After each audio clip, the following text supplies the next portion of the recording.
posibilidad ng tagumpay o kabiguan, ng ligaya o lungkot. Kaya marapat lamang na tanggapin si Jesus bilang tagapagligtas at Panginoon. At matapos yun ay panariwain ang katapatan at paglapit sa Kanya bawat araw o day by day. Ang day by day ay naglalayong umalalay sa pang-araw-araw na pamumuhay.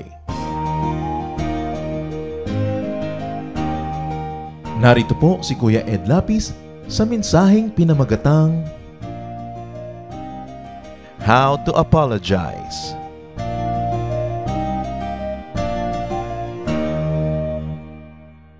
Proverbs 15:1. A gentle answer turns away wrath, but a harsh word stirs up anger. Nasa pagbibitaw ng salita kung magagalit o mawawala ang galit ng ating kaharap. Napakarami nating kuminsan na nasusuot ng mga problema, may nagagalit sa atin, at kung marunong lang tayo humingi ng tawad agad, ay hindi na sana lalaki pa ang gulo. How to apologize? How to make Jesus rule your life every day? By being ready to seek people's forgiveness when we hurt them. Father, we ask you for a simple message that we will be able to use in our daily life. Turuan niyo po kami sa mga kasaysayan sa Biblia at ipakita niyo sa amin ang kalagayan namin kung paano kami makaiiwas na kung meron mang masaktan o may mali kaming magawa ay hindi na lumaki pa ang damage. Teach us how to apologize. Teach us to be like your Son Jesus, ready to make friends and to restore friendships. Be our speaker, Father. We seek you, we glorify you and honor you. In the name of your Son, Jesus our Lord, our friend, our Savior. May kasabihan, a stitch in time saves 9. Pag marunong tayo magsulse, tumahi, mag-repair agad sa tamang oras, imbes na 10 o 9 na sulsi ang gagawin natin, isa lang enough na. Kahit sa sakit, pag maaga mong nalaman na may karamdaman ka, mas mabilis ang pagpapagaling, mas mabilis ang management. Kaya dapat tahiin agad, sulsihin agad kung may parang mapipilas, kaysa antayin mong mapunit ng malaki, mas mahirap mag-repair. Sa kasaysayan na ating tutunghayan ngayon, kasaysayan ni Nabal, he made a big mistake that could rip his whole family apart. His very wise and beautiful wife Abigail does a stitch in time. And the question is, will she save 9? Imbes na 9 stitches, isa lang, pagtama at mabilis ang paggawa.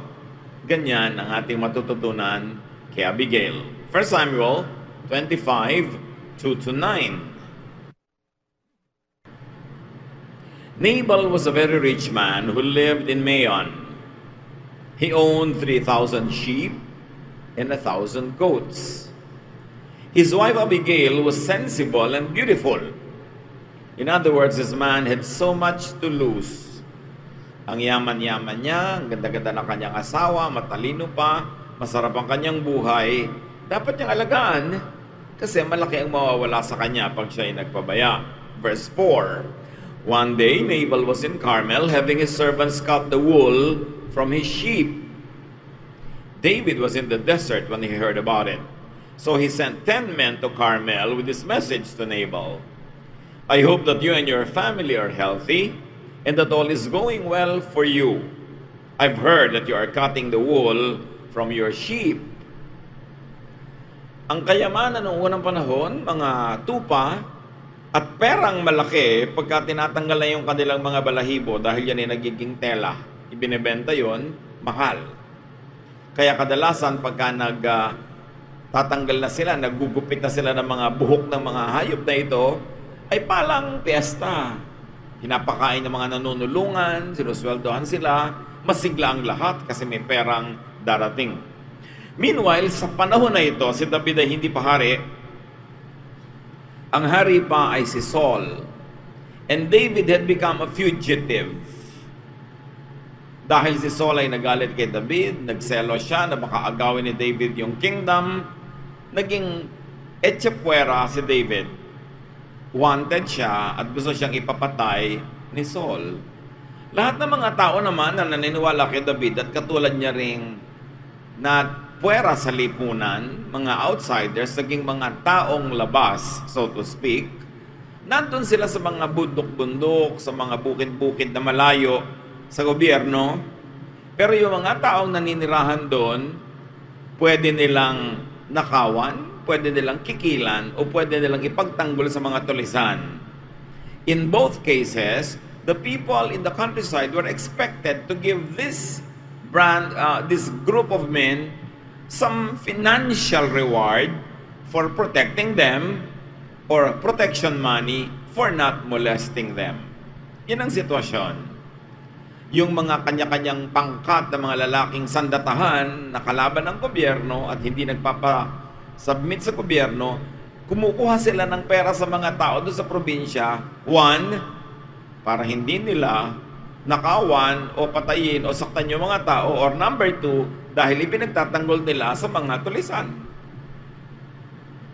So, sa panahon ngayon ng pag-aani ng mga buhok nitong tupa na ito, nagpadala si David ng tao kay Nabal. Siyempre, ang kanilang goal, makahingi man lang ng pagkain, makahingi ng mga konting reward, dahil hindi naman nila inaano yung mga tauhan ni Nabal na nasa kanilang paligid. So sabi niya, I've heard that you are cutting the wool from your sheep. And to continue, when your shepherds were with us in Carmel, we didn't harm them, and nothing was ever stolen from them. Ask your shepherds, and they'll tell you the same thing. My servants are your servants, and you are like a father to me. This is a day of celebrating, so please be kind and share some of your food with us. David's men went to Nabal and gave him David's message. Then they waited for Nabal's answer. So nagpadala itong si David ng representative, spokesperson, para manghingi ng kung ano mang maibibigay sa kanilang pagkain, dahil nga sila ay mga nandun lang at paikot-ikot lang sa mga bukid-bukid, wala naman silang regular source of food. At ipinaalala ni David through the messenger kung gaano sila naging mabuti sa mga tao at mga hayop at mga kayamanan ni Nabal na hindi nila inano at walang nakagalaw sa mga yon habang binibigyan nila ng proteksyon. Matapos ibigay ang mensahe, naghintay ng sagot ang messenger. David's request was by the standards of the time reasonable and very polite. 1 Samuel 25, 10-11, this is what Nabal said. Who does this David think he is? That son of Jesse is just one of more slave on the run from his master. And there are too many of them these days. What makes you think I would take my bread, my water, and the meat that I have cooked for my own servants and give it to you? And besides, I'm not sure that David sent you. So itong si Nabal, ang sagot niya magaspang. Sabi niya, sino naman si David? Isa lang siya sa napakaraming mga tumatakas sa mga alipin na hinahabol-habol ng kanilang mga amo.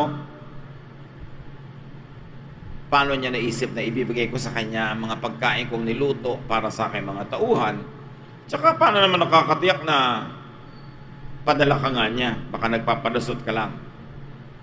So Nabal belittled and insulted David and turned down David's request in very rough terms.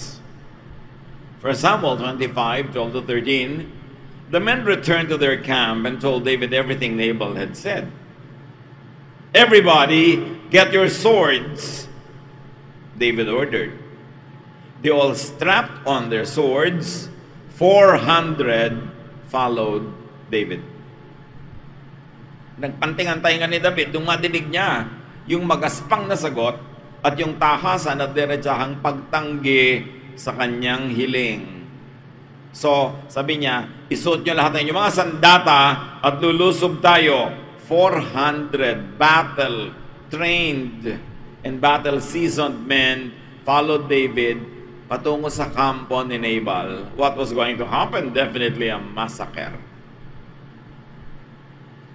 Ano naman ang laban ng mga naggugupit ng mga buhok na mga tupa dito sa darating na 400 na mga matitipuno at mga sanay sa digma?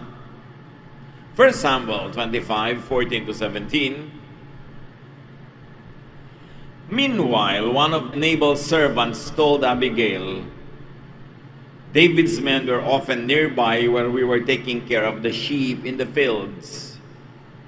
They were very good to us. They never hurt us, and nothing was ever stolen from us while they were nearby. With them around day or night, we were as safe as we would have been inside a walled city. David sent some messengers from the desert to wish our master well, but he shouted insults at them. He's a bully who won't listen to anyone.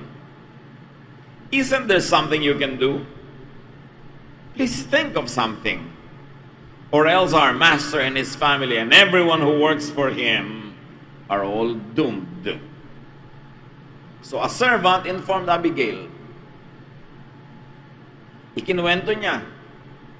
Nagpadala si David ng mga tauhan sa asawa mo, Mrs. Madam, na pinagsabihan naman niya ng pangit, tinanggihan niya. Sabi, ito pong sila David, ang bait-bait sa amin. Walang nakapagnakaw sa amin, walang nakagalaw sa amin, basta't nandiyan sila sa paligid. At sila man, hindi nila kami ninakawan kahit kailan. Kailangan mag-isip po kayo, ma'am, ng paraan. Kasi kung hindi, ubos tayong lahat. Dahil ginalit niya si David na napakatapang pa naman. So a servant informed Abigail, spoke for David, pinuri niya si David, blamed Nabal, his employer, and urged Abigail to do something. So the servant was equivalent to a stitch in time. Gusto niyang manulsi agad bago mapilas ang tela, kaya hayaan mo na itong magkapilas-pilas at saka siya ngayon magre-repair. 1 Samuel 25:18-19, Abigail quickly got together 200 loaves of bread, 2 large clay jars of wine, the meat from 5 sheep, a large sack of roasted grain, 100 handfuls of raisins, and 200 handfuls of dried figs. She loaded all the food on donkeys and told her servants, take this on ahead. I'll catch up with you. She didn't tell her husband Nabal what she was doing. Another stitch in time. Nung marinig nitong si Abigail, na ganun pala ang panganib na nakaakma, nakaumang sa kanyang buong sambahayan at sa lahat ng kanilang mga tauhan at kayamanan, agad-agad siyang nagpadala ng sangkaterbang pagkain kay David. Inilulan nito sa mga buriko, sa mga hayop na magdadala, at sabi niya, mauna na kayo, magmadali kayo, susunod ako sa inyo. Dalhin nyo agad yan. It was a stitch in time. Para nga naman kung sakaling papunta na si David sa kanyang bahay, masalubong ang mga regalo at baka magbago ng isip. 1 Samuel 25:20, Abigail was riding her donkey on the path that led around the hillside when suddenly she met David and his men heading straight at her. So nakasakay siya sa kanyang maliit na sasakyang hayop, at sa pang-isang liko sa may mga bangin ay biglang nasa lubong niya ang sandatahang 400 lalaki. Anong gagawin niya? How do you stitch in time? Paano ka manunol si agad para huwag nang lumaki ang punit? Apologize. Say sorry. At ngayon pa lang mga kapatid, hinahamon ko na kayong isipin na ang sarili-sarili niyong buhay, huwag lang itong buhay ni Abigail.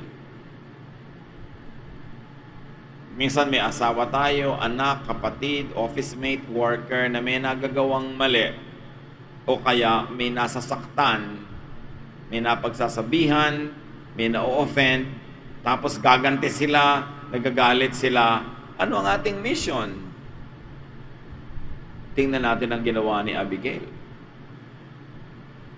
Agad-agad siyang nagpadala ng mga pagkain at sumunod siya at nasa lubong niya. Lessons in life, how to apologize, lessons from Abigail. So dalawa na ngayon ang iniisip natin, si Abigail, si Nabal, si David, at tayo. Kasi sa buhay-buhay natin mga kapatid, minsan tayo si Nabal, minsan tayo si Abigail, minsan din tayo si David.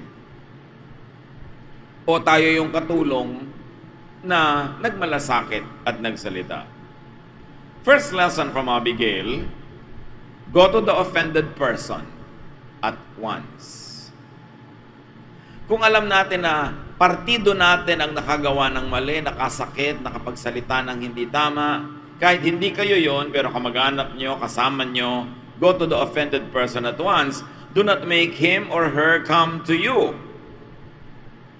Kasi pag siya pang nagpunta sa inyo, sobrang naluto na yung galit niya bago siya makarating, handa na yung sumabog, kailangang salubungin bago sumabog yung kanyang galit. So si Abigail, sumalubong. 1 Samuel 25, 21 to 22, David has just been saying, I surely wasted my time guarding Nabal's things in the desert and keeping them from being stolen. I was good to him, and now he pays me back with insults. I swear that by morning there won't be a man or boy left from his family or his servants' families. I pray that God will punish me if I don't do it. So yun ang sentimiento, himutok na ibinubulalas itong si David nung masalubong siya ni Abigail. So niya, nasayang lahat ng kabutihan ko dyan sa Nabal na yan. Kaya sinasabi ko sa inyo, bago dumating ang bukas, ubos ang lahat ng lalaki kasi kahit mga binatilyo at batang lalaki, sa lahi niyang Nabal na yan at pati sa lahi ng lahat ng kanyang tauhan. So, how many more stitches will now be needed pag nangyari yung kay David? 9 stitches or more. That's why a stitch or one stitch in time will save 9. Pero pagka hindi napigil si David, para ma-repair mo yung gagawin niya, you need 9 stitches or more. Malaki na kasi yung damage. Gaano karaming damage sa pamilya natin ang lumaki kasi hindi tayo lumapit doon sa nasaktan. 1 Samuel 25, 23 to 24. Abigail quickly got off her donkey and bowed down in front of David. Ito si Abigail, kaya ganda-gandang babae. No doubt, naligo pa siguro, nagpabango, kaya pinauna pa yung mga tauhan niya. At pagkatapos ng makita si David, ay bigla siyang bumaba sa kanyang sasakyang hayop at yumuko sa lupa. How to apologize? Be humble. Pag nabalitaan natin na meron palang sama ng loob o galit o meron tayong nagawang mali o ang ating tauhan o ang ating kamag-anak, tayo na agad ang lalapit at tayo magpapakumbaba. Meron naman lalapit ka pero mayabang pa. Oh, lumapit ako sa iyo. May ganun pa, may inis ka lalo. Pasalamat ka nga, nandito ako ngayon. Parang ganon. So siya, yumuko sa lupa. 1 Samuel 25, 24 to 25. Then she said, Sir, please let me explain. Don't pay any attention to that good-for-nothing Nabal. His name means fool, and it really fits him. Nakita nyo ang diplomacy nitong si Abigail. And I have no doubt that she was sincere. How do you apologize? Empathize, sympathize with the offended person. Na-offend siya, nasaktan siya, gusto mo mag-apologize, ang goal mo, magkasundo kayo, agree, and stand with him. If you could, justify his anger. Do not blame him. Merong mga hotel, ang daming lamok, pag isinumbong mo dun sa clerk sa baba, baka naman iniwan yung bintana nakabukas. Ikaw pa sisisihin, talagang maihuhulog mo siya sa bintana. O maiipit mo siya ng bintana, o tutukain mo siya, kunwari ikaw yung lamok. Kasi hindi siya nag-empathize. Merong nabanlian na ng kape, sasabihin pa ng waitress, ang arte-arte niyo po kasi ma'am eh. Kama ibubuhos mo rin sa kanya yung natitira pang kape. Pag may nagre-reklamo at galit at lalo't alam mong may point naman siya, agree with the person. May point po kayong magalit, ma'am. Tama naman po na na-offend kayo. Ganon. Naging pabaya nga po ang aming mga empleyado.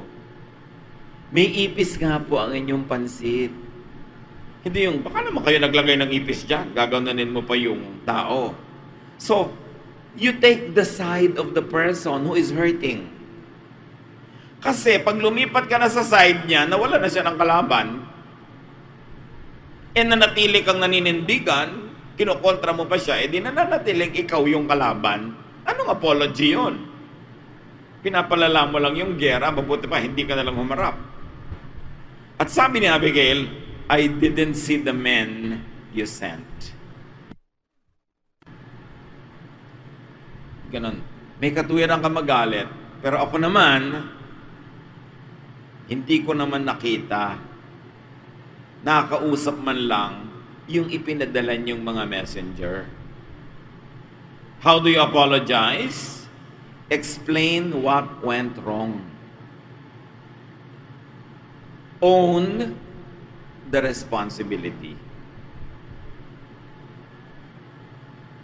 Modista ka, couturier ka, hindi mo na i-deliver sa oras ng kasalantrahe, explain what happened.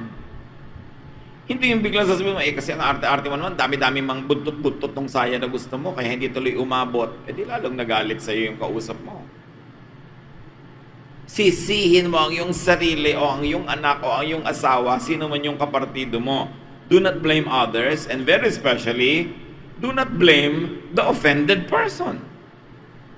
Kasi magagalit siya. Kaya ito napakahalaga, lalo sa inyo na may mga kumpanya, may mga tauhan, may mga empleyado.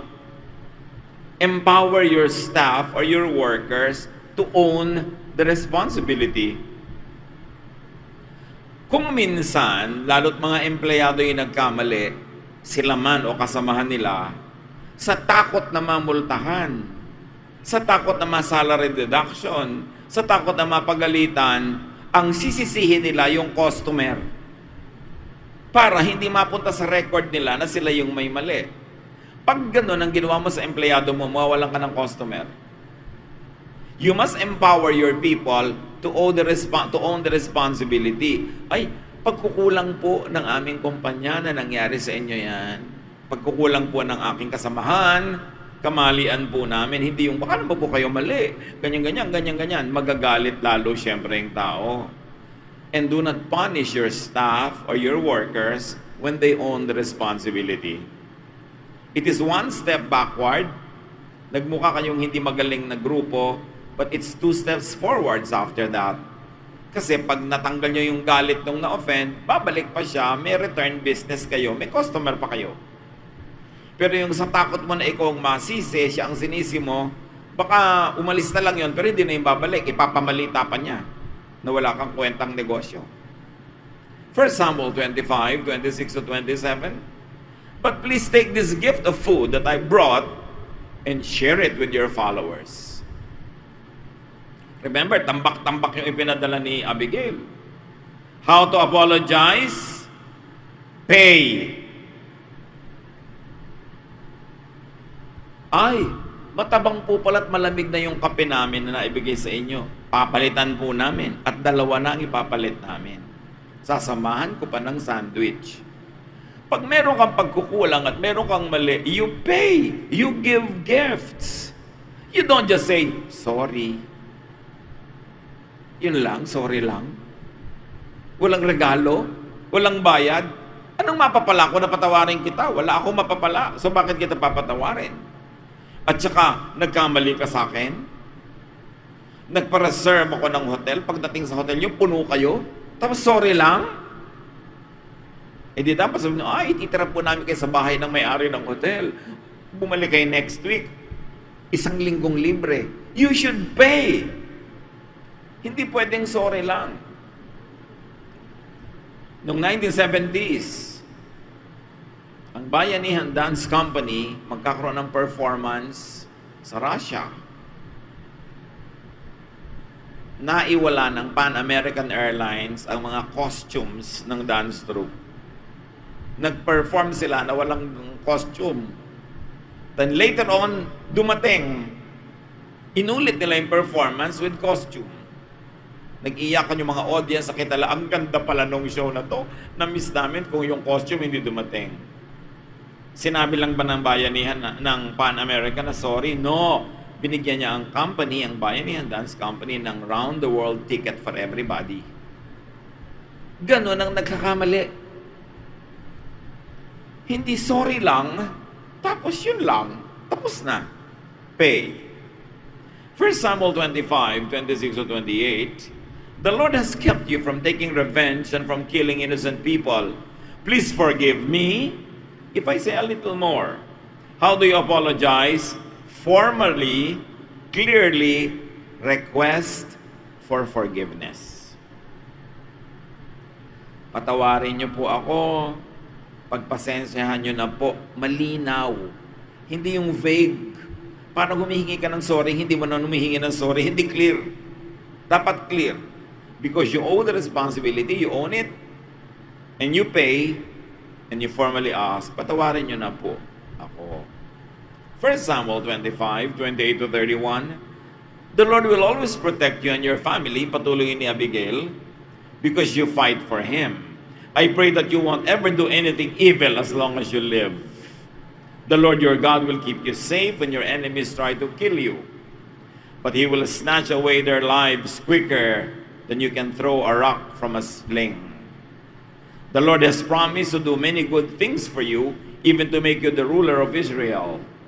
The Lord will keep His promises to you, and now your conscience will be clear, because you won't be guilty of taking revenge and killing innocent people. Anong ginawa dito ni Abigail, and how do we apologize? Encourage the offended person to forgive you. Make forgiving attractive and beneficial to him or to her. Kaya sinabi ni Abigail, you're a great man, and you will do even greater things. Huwag mong dungisan ang iyong pangalan at dangal. Huwag mong dumihan ang iyong kamay ng maruming dugo. Pag pinatay mong lahat ang mga taong ito, so, ginawa nila sa'yo. Bagamat malaki ito, pero mas malaki pa ang naghihintay sa'yo na kadakilaan. Kaya huwag mong i-disqualify ang sarili mo doon sa pagpatol mo dito sa pagkakamali na ito na tinatanggap naman naming mali. Narito ako at nagbabayad. Sorry talaga. You encourage the person to forgive you by letting them see the benefits of forgiveness.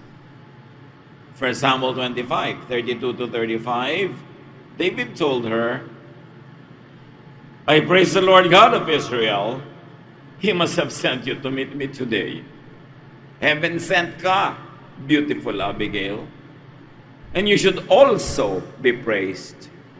Your good sense kept me from taking revenge and killing innocent people.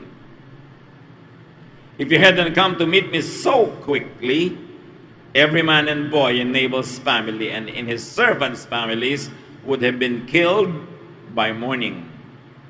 I swear by the living Lord God of Israel, who protected you, that this is the truth. David accepted the food Abigail had brought. Don't worry, he said, you can go home now. I'll do what you asked. Nakaligtas ang pamilya. Bakit maraming gulo lumalaki? Kasi kinakampihan nyo agad yung asawa nyo, kakampihan mo agad yung anak mo, kakampihan mo agad yung kabarangay mo, kakampihan mo agad yung kababaryo mo. Dumadami ang participant sa gyera, imbes magkaroon ng ambassador, ang dumami, sundalo. Bakit nagalit na nga? Lalo pang nagalit, kasi siya pa sinisi mo. Kasi sa takot mong masisi, ibibigay mo sa iba ang sisi. O kaya sisisin mo ang buwan, ang araw, ang baha, ang lindol, ang mga ibon, ang mga langgam, except yourself. A soft answer turns away wrath. And when you own the responsibility humbly and say sorry and pay, I tell you, you will get what you ask for, which is forgiveness. Tandaan nyo ito, hindi sapat ang sorry. Sabihin nyo nga sa katabi nyo yan. Merong asawa, 3 buwang hindi uuwi, tapos sasabihin sa wife, sorry. Yun lang. Eh kung pagsabi mo naman sorry, may inyabot kang brilyanting sing-sing, baka madali-dali ang pagpapatawad sa'yo. At pag nagagalit yung asawa, sabi mo, yan lang nagagalit ka na, pwede mo sabihin, alam mo, tama ka talaga magalit. Mali talaga ako na umuwi ako ng ganitong oras. Sorry.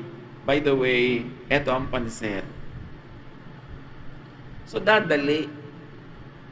Hindi yung ikaw na nga ang may kasalanan, ikaw pa yung galit o naggagalit-galitan para mabaligtad mo siya at nang hindi na siya magalit pa. Gusto niya ng kapayapaan, katahimikan sa mundo, apologize. Say sorry at once.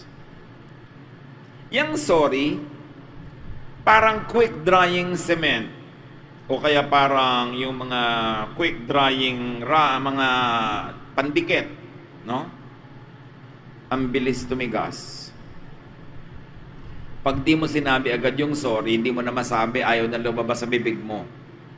Pag nag-sorry ka agad, within the first 3 seconds, madali pa yon. Pero 1 minute later, mahirap na yon. Eh pag inabot pa ng bukas, ang hirap-hirap na. Kaya may mga pamilya kung minsan, 3 taong di nag-uusap eh. May mga magkakaibigan, sayang ang pagkakaibigan, inabot ng ketagal-tagal. May mga empleyado nagkamali, ang nagiging ending, nagre-resign o tinatanggal. Kung nag-sorry lang sana agad, sorry na, basag ko lang naman po ang buong building. So, heto po ang bayad. Diba? Ito ang gagawin ko. Sa takot na managot, ayaw tanggapin ang pagkakamali. That is not the right way. You really want peace in life? Say sorry at once and pay within the limits of what you can afford. At kung ikaw naman si David, pag nag-sorry na yung tao, forgive na. Lalo asawa mo, tatay mo, anak mo, kapatid mo, nag-sorry, forgive na. Ano pag gusto mo, pahabain pa? Kailan mo papatawarin? Pag namamatay na o naghihingalo ka na, tsaka nagpapatawaran. Ang haba-haba ng buhay, hindi nag-uusap. Kung kailan namamatay na sa ospital, tsaka pa ipapatawag o dadalawin para lang mag-uusap. Sayang naman. Sayang yung kaligayahan, sayang yung fellowship, sayang ang saya. Accept peace offerings. Yung iba naman, inaabutan na nga ng pansit, ihahagis pa yung pansit. Anong tingin mo sa akin? Pansit lang? Masaya na? Hindi, may siopaw pa. Pagka may effort yung tao, appreciate nyo yun. Yun naman, kung talagang gusto nyo magkasundo pa kayo. Ngayon, kung nag-iinarte ka lang para dagdagan pa ang panunuyo, huwag ka na mag-inarte. Tanggapin mo na yun, tsaka ka na lang bumawi. Kasi kung minsan naman yung iba, nagpapa-playing hard to get pa. Tatagalan pa yung tampo, tatagalan pa yung galit. Everybody suffers. Be wise. People around us will commit mistakes if they haven't yet. There's only one reason kung ba't nagkakatagalan ng samahan. Because people forgive. Not because people don't commit mistakes. We all commit mistakes. But people forgive, kaya nagkakatagalan. Merong mag-asawa, 70 years wedding anniversary. Tatanungin mo, ano pong sikreto na inyong pagsasamahan? Mukhang perfect na perfect yata ang inyong husband. Naku, hindi perfect yan. Kaya kami 70 years kasi lagi ako nagpapatawad. Yun pala ang sikreto. Pag tinanong mo naman yung lalaki, yun din ang sasabihin. Kaya kami nagkatagalan. Lagi kong pinapatawad dyan. Walang perfect. Sa mga kaibigan, sa mga workers, sa kasamahan, wala nun. Kaya kayo magkakatagalan pag nagpapatawaran. At lalong-lalo na kung nauuna kang humingi ng tawad kung ikaw ay mali.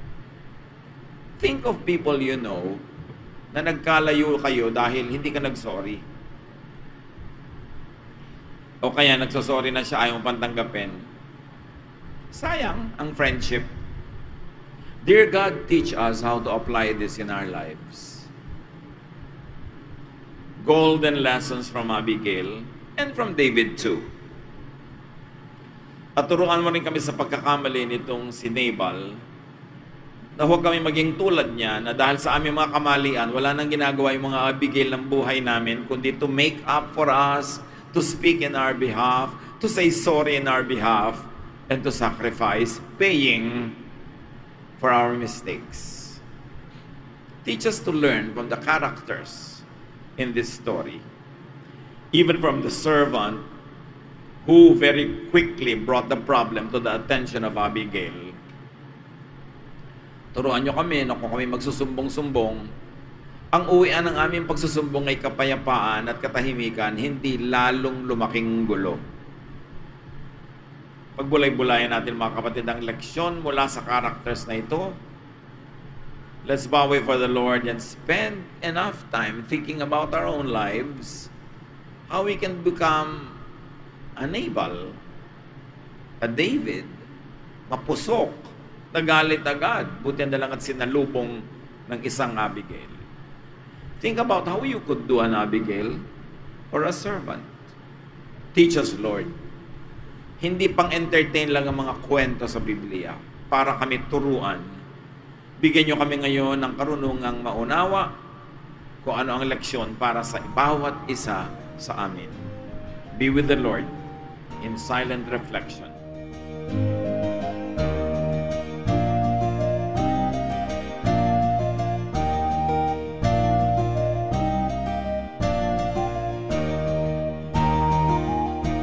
Ang katatapos pong mensahe ni Kuya Ed Lapiz ay pinamagatang How to Apologize.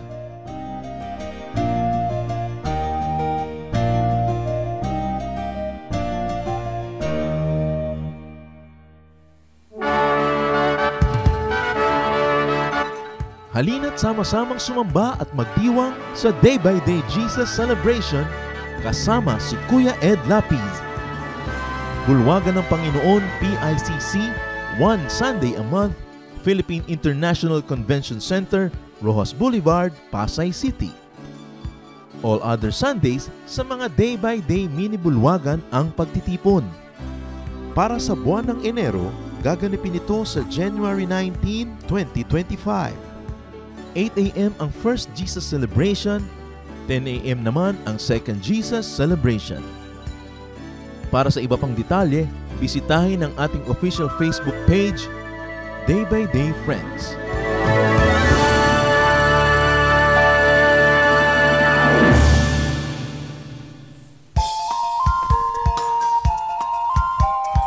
Ito po si John Arrieta at inaanyayahan po namin kayo na dumalo, makisaya at makipahinga sa ating Jesus Celebration sa Day by Day South Central.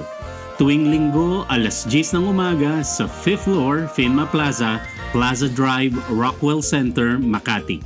And once a month, kita-kita tayo sa PICC. Para sa iba pang detalye, tayo po ay nasa Facebook at YouTube.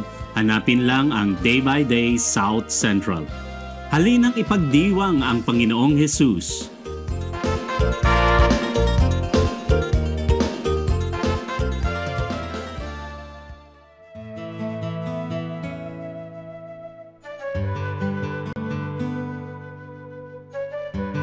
Bakit ang mga Pilipino hindi matapos ang usapan sa text? Isa sa ating kinikilalang kagandahang asal, ayaw nating tayo ang magwawakas sa anumang magandang bagay. At napakaganda yung nagte-text. Kasi nagkakaroon kayo ng communication, you have a connection. So, yung nag-thank you, sasabihin mo pa ng you are welcome. At yung nag-welcome, papadala mo pa halimbawa ng smiley na drawing. At kung ano-ano pa, kasi ayaw mo na ikaw yung hindi sasagot. Kaya sasagot at sasagot ka pa rin, haba ng haba tuloy. Kasi ayaw nating tinatapos ang isang magandang bagay.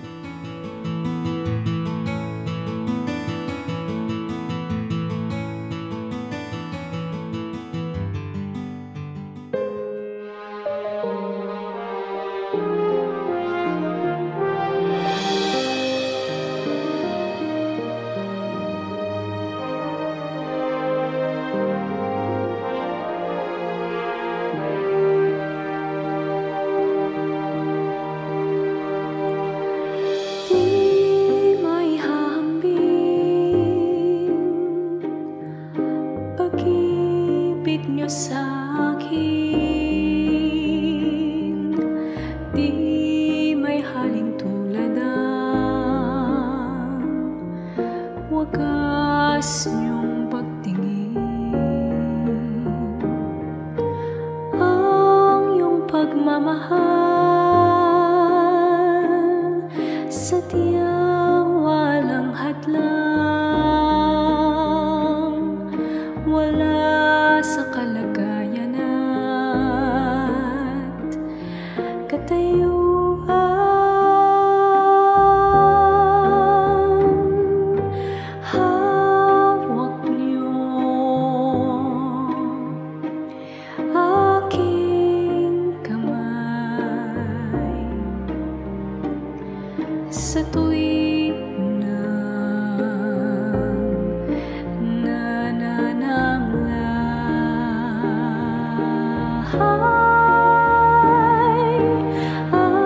kahinahunan yung ibigay. Kahinahunan, bunga ng Espiritong buhay. Kahinahunan yung ibigay. Kahinahunan, bunga ng Espiritong buhay. Bigyan mo ako ng pusong napaawat, nagpapatawad, upang di ako mapaaway. Hinahon ng puso'y aking kaagapay. Kahinahunan yung ibigay. Kahinahunan, bunga ng Espiritong buhay. Kahinahunan yung ibigay. Kahinahunan, bunga ng Espiritong buhay.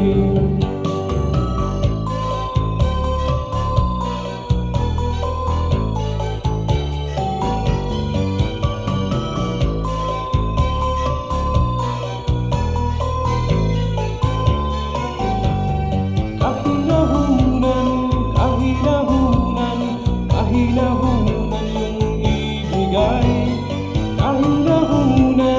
Kahinahunan, bunga ng Espiritong buhay.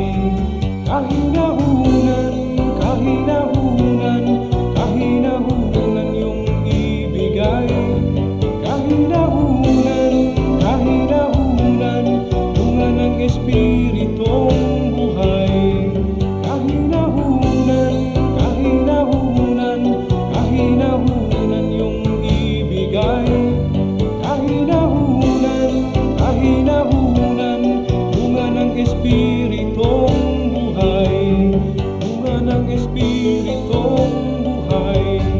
Bunga ng Espiritong buhay. Bunga ng Espiritong buhay.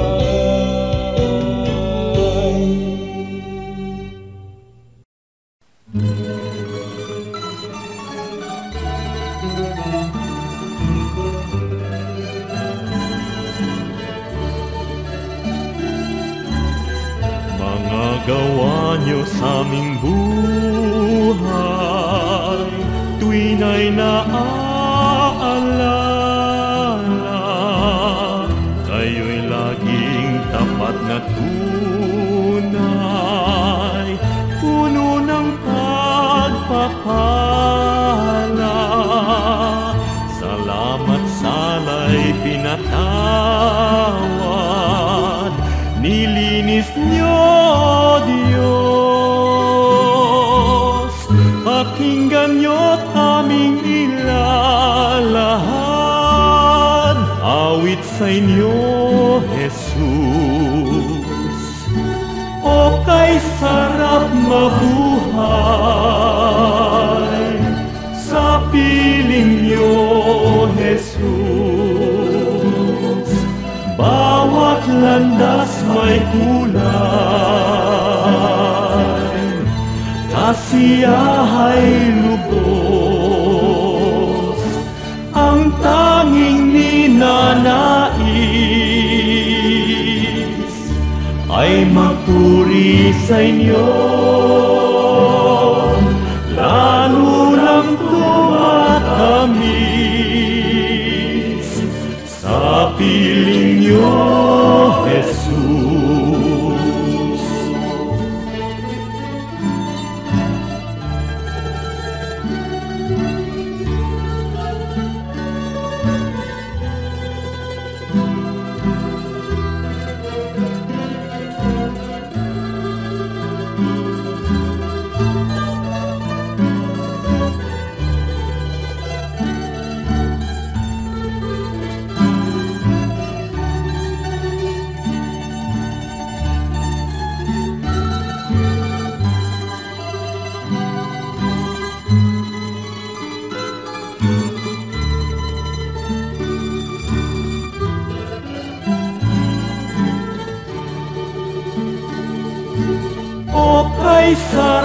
mabuhay sa piling niyo, Jesus.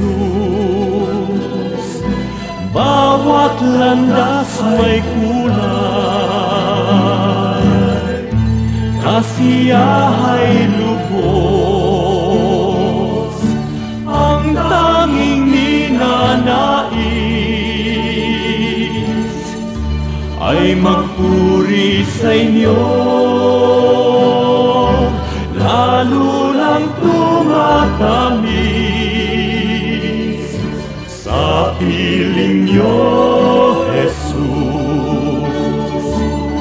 Bawat hakbang ay mayroong awit, bawat pintig ng puso, mga himig na makalangit sa damdami bugso. Lumipas man ang aking buhay, awit di matapos, sa langit man ay iaalay. Pakinggan niyo, Jesus. O kay sarap mabuhay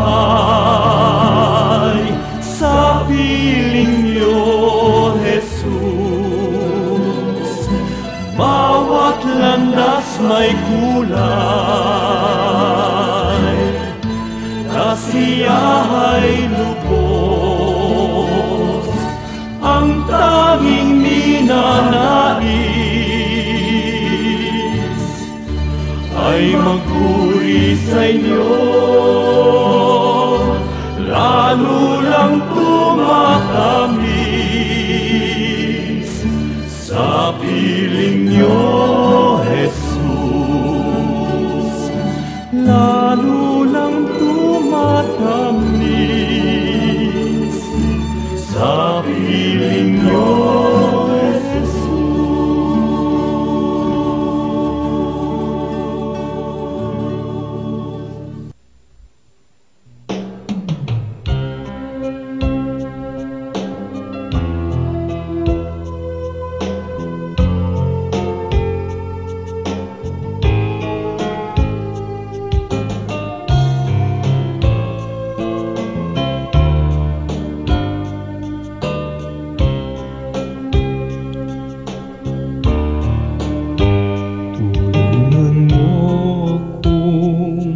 Sundin ang iyong mga utos. Tulungan mo akong ang buhay ko'y maiayos,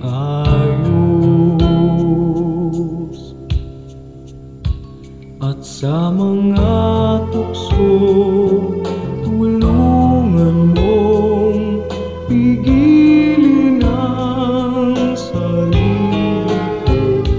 Tulungan mo akong maging tapat sa'yo.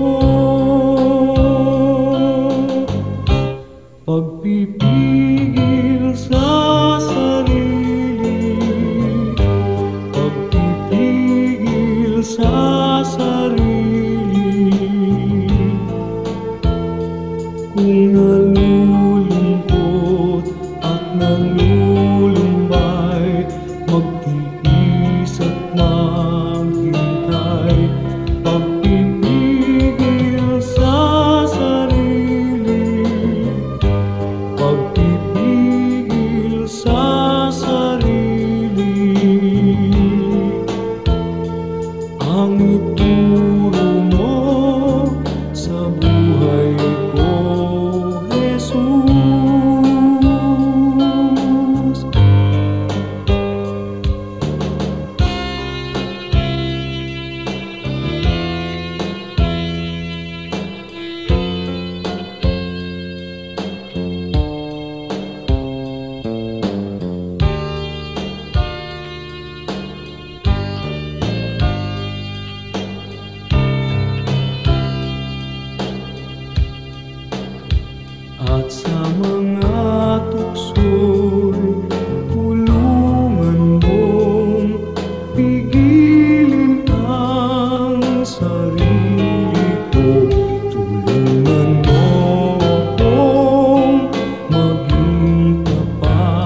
ituro mo sa buhay ko, Jesus.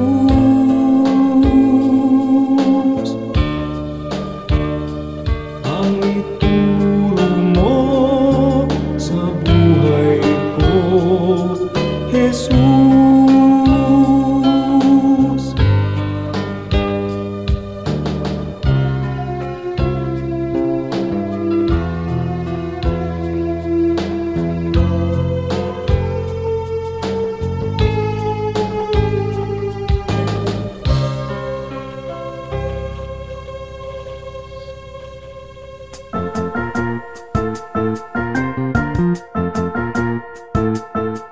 Oras na po para pansamantalang magpaalam ang programang Day by Day.